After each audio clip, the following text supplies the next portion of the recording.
¿qué tal? Bienvenidos a un nuevo programa de Giro a la Izquierda y queremos comenzar el programa de hoy aludiendo a un hecho que consideramos de suma gravedad que sucedía en el día de ayer. Estamos hablando del ingreso por parte de la policía de la provincia de Córdoba al Hospital Misericordia. Recordemos, esto se da en el contexto de la lucha que viene llevando a cabo el sector de la salud por la caída de contratos ocasionada por decisión del gobierno de la provincia de Córdoba, 200 contratos en su gran mayoría del sector de la salud, sector que viene sufriendo y atravesando una importante crisis, y en este contexto, habiendo medidas de asamblea por parte de los trabajadores de ahí del hospital, la policía entró con la intención de forzarlos prácticamente, justamente por la coacción, por métodos coactivos, a volver a sus actividades laborales.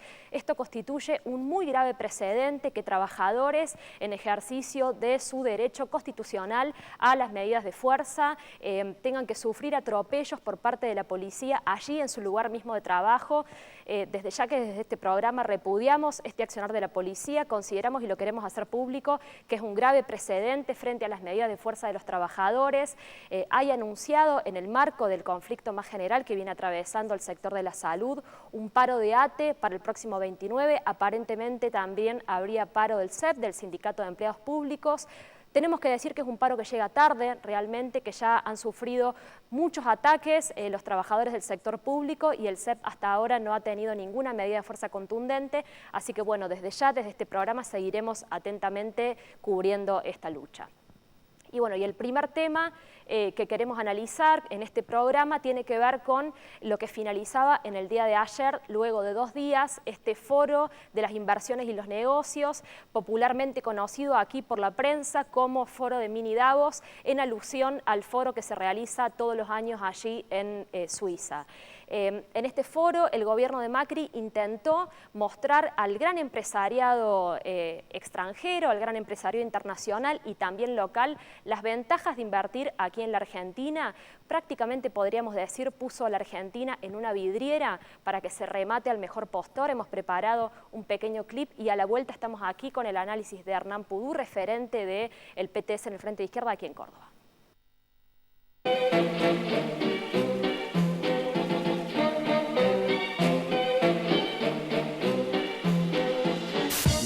Contentos hoy de recibirlos en esta nueva etapa de la Argentina. Este gobierno está para ayudarlos. Hoy, apenas aterrice de vuelta en la ciudad de Buenos Aires, voy a firmar el decreto por el cual la Argentina pasa a tener retención cero a las exportaciones regionales.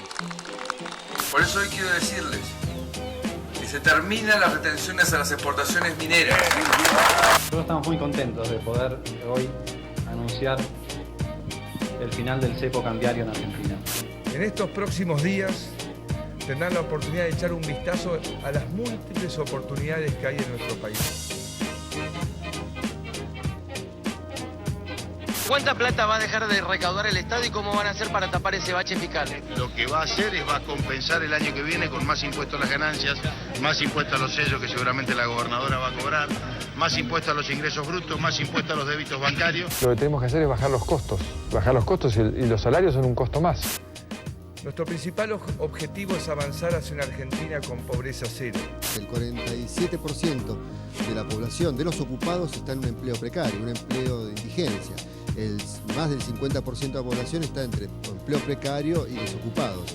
En ese contexto ha venido aumentando los problemas sociales. Es avanzar hacia una Argentina con pobreza cero, que es cada uno de los argentinos, cada uno en su lugar, entendiendo que cuando no cumple, que cuando hace trampa al sistema, cuando fuerza un ausentismo, cuando inventa un juicio, cuando pone un palo en la rueda, está complicándole la vida a todos.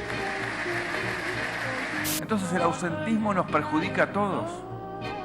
El no cumplir con el trabajo, el abuso de la licencia. Hoy la Argentina, todos necesitamos consumir menos. Entonces cuando de golpe ustedes se encuentran en su casa, en invierno, y se vean que están en remera o están en patas, es que están consumiendo energía de más.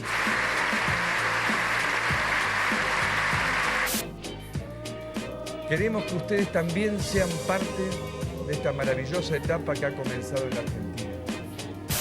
Macri rechazó reabrir las paritarias, dijo que ya fueron negociadas. Se mostró, sin embargo, esperanzado de que haya un diálogo fructífero con la CGT unificada y reconoció que desde la Asunción se perdieron entre 70.000 y 100.000 empleos. No se abren las paritarias, para nadie. No, las paritarias, ¿cómo se van a abrir si ya están negociadas y además la inflación va a la baja? La inflación va a la baja, va realmente a la baja.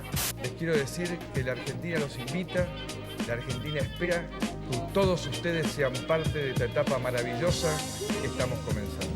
Gracias y que sea un éxito el foro.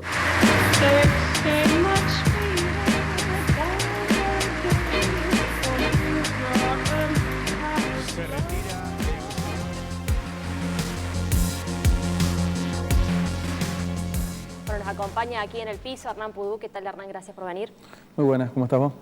Bueno, veíamos ahí el intento del gobierno, ¿no?, en este foro de presentar a la Argentina, ¿no?, en un clima favorable a las inversiones. ¿Vos qué crees de este discurso del gobierno y de las posibilidades de que efectivamente se concrete?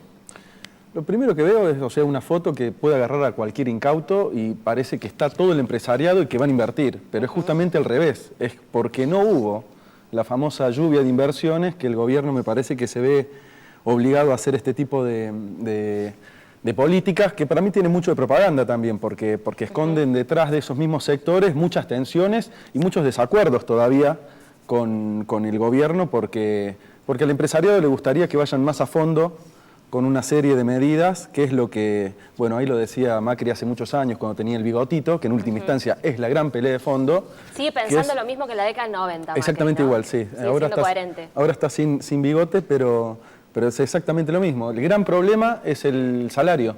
Es decir, lo que los empresarios dicen, los costos laborales o el valor del salario en dólares en la Argentina, que dicen que es real, que es el más alto de Latinoamérica, pero que tiene que ver con una historia de las luchas de la clase obrera y las conquistas que tiene el movimiento obrero. Bueno, quieren hacer parecer más a la Argentina a un país como Ecuador, para decirlo de alguna forma. Ese es el objetivo que tienen, y si no logran eso, no vienen las inversiones. Esa es la tensión que hay en última instancia. Entonces, ahora, cuando vos recién decías que en última instancia este foro está expresando que hasta ahora el gobierno viene fracasando, ¿no?, en su política de atraer inversiones, me hace recordar a mí a lo que fue uno de los ejes de campaña en el discurso político, ¿no?, de Macri todo el tiempo, diciendo, bueno, el país va a tener confianza, los inversores van a tener confianza en el país y va a haber una lluvia de inversiones, y hasta ahora los índices económicos muestran otra cosa, ¿no?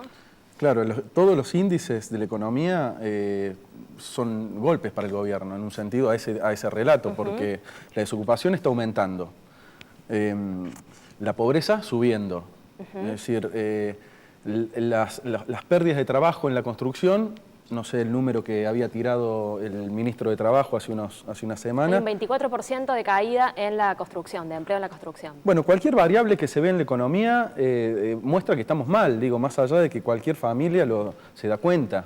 Digamos, lo constata en su bolsillo, lo constata, ¿no?, en su bolsillo y cuando va a hacer las compras en el día a día. Ahora están con una discusión que es media verdad y media mentira, porque dicen, está bajando la inflación. Entonces, si uno lo mide con otros meses pasados donde mes a mes había un 4, 5, hasta 7% de aumento de la inflación, en este muestran un 0,2%. Entonces dicen mucha propaganda, muchos medios repitiendo permanentemente que ahora está bajando la inflación. Ahora es coyuntural, porque, por ejemplo, estamos en un momento que mañana, por ejemplo, son las audiencias para los tarifazos y ver qué pasa. Recordemos que, por ejemplo, una cosa es que si se frena el tarifazo para los residentes, para vos, para mí, para los que están viendo este programa en sus casas, pero no para las grandes empresas que van a trasladar esos aumentos a los precios. Claro. Entonces, ahí hay una discusión muy fina de si la inflación se puede frenar o no se puede frenar. Hay que ver qué es lo que va a pasar, pero en general los indicadores son negativos. ¿Te referías vos a que los inversores condicionan la entrada de inversiones a que el gobierno avance en un plan todavía más duro, ¿no?, de ataque a las condiciones de vida de los trabajadores? Sí. ¿En qué consistiría ese ataque? Lo más general, partamos de que necesitan bajar el salario, entonces hay una combinación de cosas. Necesitan muchos despidos, por ejemplo, muchos más, por eso hubo una primera ola, con todo el discurso de ñoquis, para tratar de que haya, ahora dicen que van a volver con una segunda ola de despidos. ¿Por qué? ¿Qué se necesita con más desocupación? Que el trabajador que está ocupado y que tiene paritaria diga, no pidamos tanto aumento. ¿Por qué? porque lo que corre peligro es el puesto de trabajo. Es para bajar las expectativas de la gente, además de bajar el consumo, que es el otro dato que no dije recién de por qué la inflación está planchada. Claro, porque no hay consumo en Porque Argentina. nadie consume nada. Bien, ahora, eso de fondo. Mientras tanto tienen en gatera un proyecto que ya avanzaron, que es un plan tipo primer paso. No es similar al de Córdoba, pero es un plan para que miles y miles de jóvenes puedan incorporarse como mano de obra barata al mercado laboral y en ese sentido también reemplazar a viejos trabajadores con mucha antigüedad. Por eso tienen otro proyecto que es que iría contra la industria del juicio, que llaman ellos, o cuando Macri dice a esos trabajadores que tienen carpeta, que faltan a trabajar, Claro, etc. el ausentismo como el gran responsable. El gran responsable de los males de los argentinos. Claro. Bueno, es funcional ese discurso, son ñoquis. No solamente en el Estado, sino también hay ñoquis en la industria. Entonces vos decís, el tipo que tiene una hernia de disco y no sirve más para nada, ese es un ñoqui que hace un mes que no viene a trabajar. Entonces ese está perjudicando a la Argentina. Ese es el discurso de Macri. Entonces están por meter un proyecto de ley para acotar, minimizar todo eso que son costos empresariales. Otro proyecto de ley es subir la edad jubilatoria. Bueno, es una serie de combos, mantener, y de las dos grandes batallas del momento, una, lo dijimos recién, el tarifazo, y la otra, planchar las expectativas salariales. Es decir, la gran demanda que hay, producto de la inflación de los trabajadores de los sectores públicos, privados, etcétera, que es la reapertura de las paritarias. Es decir, porque si uno lo ve anualmente, la inflación sigue estando medida en un 40%. Es decir, más allá de lo que puedan, de lo que del índice puntual de agosto, ¿no? Claro, de este mes de agosto. Incluso con este índice a la baja sigue siendo del 40% la inflación anual. Por eso es completamente entendible y necesario el reclamo de reapertura de las paritarias que plantean muchos sectores trabajadores. ¿Te referís vos a este plan? Bueno, y de hecho también quedaba bastante en evidencia el discurso. Macri habla muy distinto cuando habla con el empresariado y cuando se refiere a los trabajadores, ¿no? Les hace exigencias bastante distintas. Este plan que vos decís de conjunto para atacar las condiciones de vida del pueblo trabajador, es un plan, ¿cómo ves ubicada la oposición política en el marco de ese plan del gobierno? Estamos hablando de un Massa, por ejemplo, del peronismo, de cómo se ubica el kirchnerismo. La oposición política está siendo absolutamente funcional a este plan. Digamos, si uno se vuelve a la campaña electoral, te das cuenta que tanto los asesores económicos de Scioli en su momento como los Macri, y ni hablar de Massa, planteaban más o menos lo mismo, algunos más gradual que otros, pero todos coincidían en la madre de todas las batallas, que es esta, cómo lograr inversiones, o sea, cómo bajar el costo de la mano de obra de los trabajadores. Incluso, perdón, recuerdo a Miguel Bain, principal asesor de campaña de Daniel Scioli, en estos días nada más diciendo, bueno, estas directrices eran las que nosotros también íbamos a tomar, ¿no? Exactamente, lo dijo hace unos días. Claro. En el diario La Nación volvió a reiterar que está bien lo que está haciendo el gobierno. Bueno, pero, por ejemplo, en el Senado y en la Cámara de Diputados le han votado llámense kirchneristas o del PJ o del PJPJ o el masismo ni hablar, es decir, le han dado gobernabilidad al gobierno. Y los otros que han jugado un rol pérfido, centralmente, son las conducciones sindicales. Es decir, porque nada de esto podría estar avanzando el gobierno si las conducciones sindicales, por ejemplo, tomaran la exigencia que hicimos del Frente de Izquierda de transformar la jornada de mañana, el 16, en un gran paro activo y movilización nacional para parar el tarifazo. Nosotros opinamos que se puede parar el tarifazo y que aunque no es una cuestión que por ahí los trabajadores,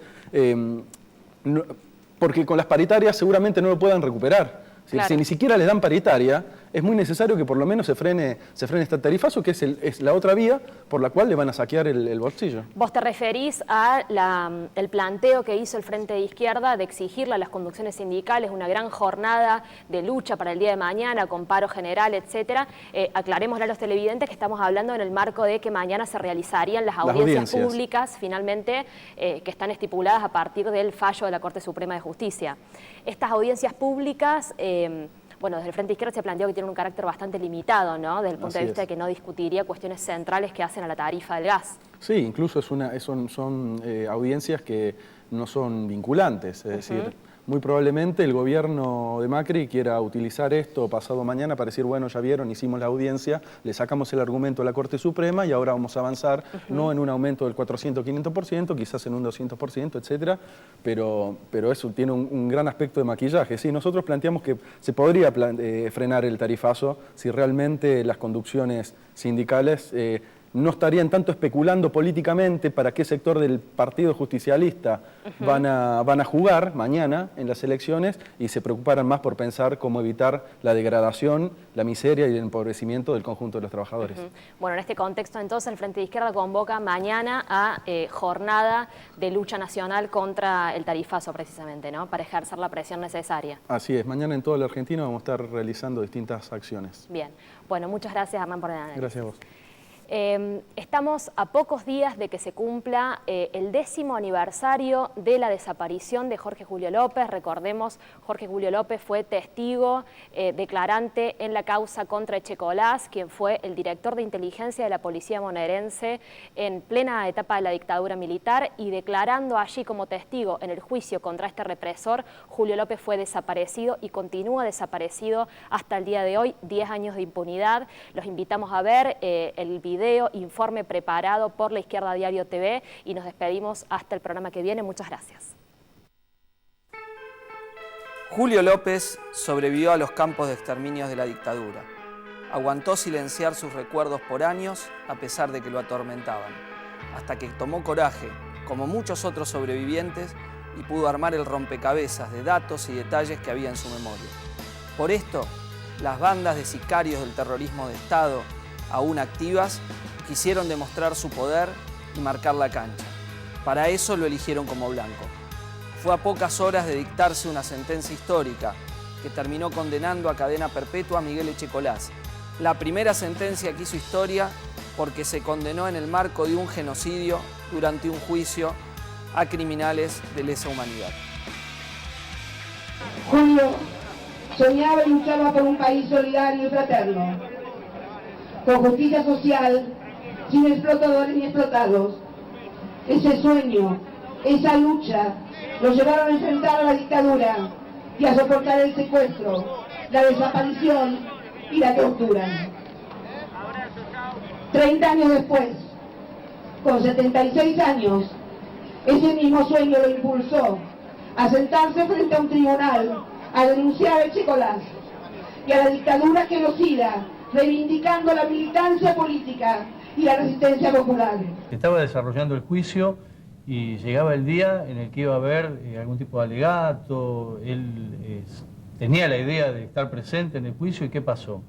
Bueno, Julio era testigo, fue testigo, pero también querellante en la causa. Él se había presentado como querellante, esto es, para decirlo con un vocablo común, como un denunciante, alguien que propicia que el juicio se desarrolle. Él había visto en persona a Echecolás en Comisaría Quinta durante la dictadura, presenció las torturas de Echecolás, lo había visto, es decir, en los centros clandestinos del circuito Camps, vio cómo la patota de Echecolás asesinaba a otra persona, Patricia del Horto, en Arana, vio elementos que fueron muy importantes a la hora de evaluar las pruebas contra Echecolás. Patricia le gritaba, no me maten, no me maten, llévenme a una cárcel pero no me maten, quiero criar a mi nenita, a mi hija, gritaba. Y ellos no, la sacaron y van a ver ustedes si un día encuentran el cadáver o la cabeza, tiene el tiro metido de acá y le sale por acá. Él personalmente, le digo a todos los que están presentes, dirigió la matanza esa, que no fue solamente esos 3, había más personas ahí. En ese momento yo creo que hubo por parte de todos una imposibilidad inicial de aceptar lo que estaba pasando. Y desde el primer minuto fue todo, los propios compañeros no lo podían creer, decían, no, yo me acuerdo que me decían, no, tiene que haber pasado algo, y yo estaba convencida de que lo habían chupado. Es un golpe, es decir, yo recordar que no el 18, pero sí el 19 de septiembre y el 20 con más contundencia estábamos gritando nuevamente aparición con vida ya, resulta pesado, ¿no es cierto? Es un golpe grande. Y usted me decía, doctora, que fue la primera vez que en el marco de la condena se tipificó el delito de genocidio a personas que, bueno, quedaron condenadas. Sí, eso fue novedoso y por eso esa sentencia trascendió la Argentina, llegó a diversos lugares del mundo, porque por primera vez se reconoce que lo que se cometió en la dictadura no son, como les decía, delitos aislados, homicidio, más tortura, más privación ilegal de la libertad, sino que todo eso se dio en un marco de un plan de exterminio que consiste en un genocidio que tenía como objetivo eliminar a todos aquellos que enfrentaban los planes que la dictadura venía a imponer. La década sin López es un monumento a la impunidad. Desde el principio el gobierno de Néstor Kirchner minimizó el caso, llegando a decir en la voz de Aníbal Fernández que podía estar en la casa de su tía. Cuando todo apuntaba a la policía bonaerense y al accionar de bandas de la dictadura, el Estado, a través de la justicia, trabó la investigación y la búsqueda de los responsables. Después, en realidad, si uno tiene que pensar en una cuestión de etapas, bueno, fueron meses tratando de hacer visible algo que todo el mundo quería esconder. Peleando contra esa terrible consigna que se quiso instalar, que era busquemos a Julio, ¿no? Como Julio, un viejito perdido.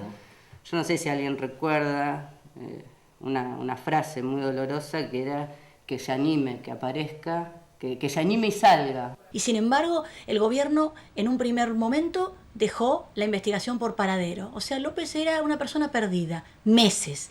Costó muchísimo revertir eso. Y como bien recordábamos hace un rato, también dejó en manos de la bonaerense a la investigación. Esto es poner el lobo a cuidar las ovejas o a investigar a su propia gente. Eso que hubiera tenido que investigarse de entrada, es decir, lo más obvio, quién se podía beneficiar, qué podía pasar, por qué, quiénes. Y lo más obvio, lo primero que tenía será el juicio. Claro. Eso es lo que se caía de Maduro. Lamentablemente, cuando pasó a la justicia federal no fue mejor el destino, porque evidentemente nunca hubo una decisión política de avanzar hacia donde había que avanzar. Entonces la causa fue un rejunte de investigaciones y operativos espectaculares hechos generalmente para los aniversarios, donde se tomaba en cuenta la evidencia de una persona con poderes especiales que veía la famosa, todo el mundo se acuerda de la mujer pájaro, ¿no? Y es paradójico, porque eso es absurdo solo de contarlo, y sin embargo hubo toda una movida judicial para ir a ver qué decía la mujer pájaro. Pero más grave aún, lo que recordábamos recién, el operativo encabezado por el exministro Casal, por un testigo encubierto que se demostró que había sido pagado y que solo lo que buscaba era la recompensa. Entonces, es gravísimo. Por eso queremos aprovechar esta oportunidad para marcar que en esta causa hay datos, hay pruebas y que desde el primer día nosotras dijimos hay que buscar en Marcos Paz, hay que buscar en el entorno de Checolás, algo elemental en cualquier investigación, hay que buscar entre los nombres que Julio implicó con su testimonio. Todo eso o no se hizo o se hizo tarde y mal. En primer lugar, de la investigación yo no hablo. Lo que yo le dije a los organismos de derechos humanos, si no fue tomado de buena fe, yo le digo, para nosotros pueden estar en la casa de la tía, para nosotros pueden estar en la casa de la tía, para nosotros pueden estar en la casa de la tía, si no fue tomado de buena fe. ¿Qué medida básica tendría que haberse hecho hace 10 años? Los cruces telefónicos. Bueno, hoy están los fiscales pidiendo a las empresas que no borren los registros. ¿Por qué ese cruce no se hizo? Y eso me consta que no se hizo por desidia. Te contestan que el sistema operativo falló, que hay un pendrive perdido. Si esto no es voluntad de encubrir... Es muy simplista pensar que el mensaje que se quiso enviar era a los testigos decirles no declaren. El mensaje fue a nosotros, al campo popular, para decir no vamos a permitir que ustedes avancen contra la impunidad.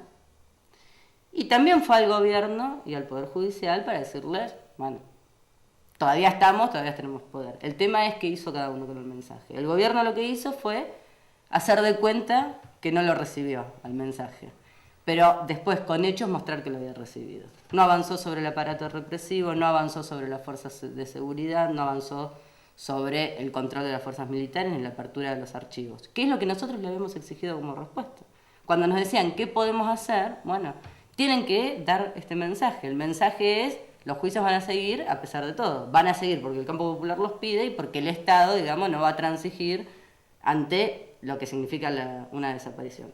Nada de eso hicieron. Lo que hicieron fue, en el fondo, decir, entendimos, y hasta acá llegamos. El solo hecho de pensar que estén a punto de darle la domiciliaria a Echecolás, son indignantes y dan broncas todas las domiciliarias. Tenemos casi el 50% de los condenados en domiciliaria.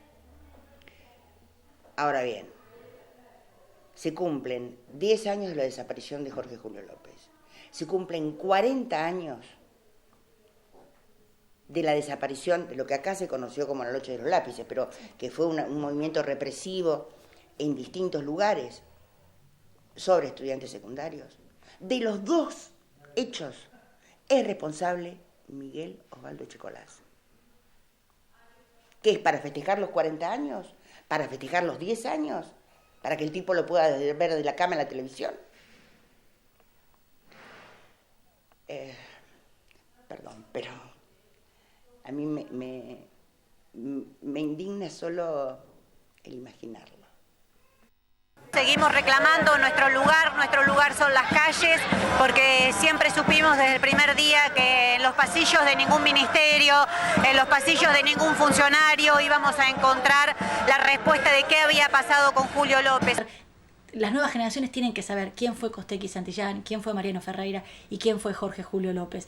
Eso es nuestra tarea, no solo para los aniversarios, siempre. En la búsqueda de justicia, una medida elemental es la apertura de los archivos del Estado que permitirán dar luz sobre lo que pasó, investigar la continuidad del aparato represivo que se mantiene desde hace décadas con efectivos tanto de la bonaerense y el servicio penitenciario como en el resto de las fuerzas represivas del país que vienen desde los tiempos de la dictadura.